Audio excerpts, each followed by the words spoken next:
السلام عليكم ورحمة الله تعالى وبركاته. مشاهدينا الكرام، مرحبا بكم. سوف أتحدث اليوم عن تفسير رؤية أني في بيت واسع وقديم بدون أسوار أو جدران خارجية.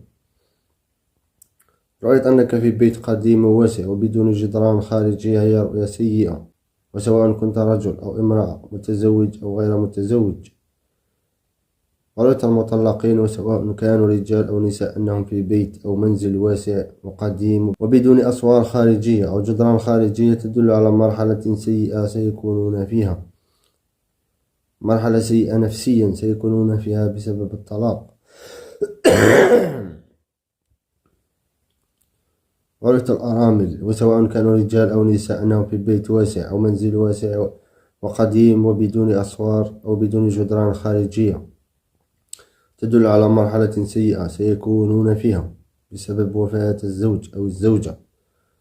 ورؤية المتزوجين، وسواء كانوا رجال أو نساء، أنهم في بيت أو منزل واسع وقديم وبدون جدران خارجية، تدل على حالة نفسية سيئة ومرحلة سيئة سيكونون فيها بسبب مشاكل زوجية وممكن يتطلقون.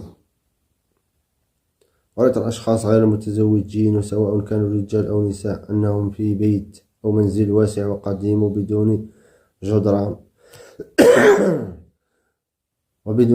خارجية، تدل على حالة نفسية سيئة سيكونون فيها بسبب مشاكل أو خصام أو فراق الأحبة أو خسارة ما. قبل أن نختم الفيديو، نذكر بعض المعلومات مهمة عن تفسير الأحلام والرؤى والأحاديث لهم نفس المعنى، وهذا مذكور في القرآن. لا يوجد تفسير للألوان دائما في الحلم.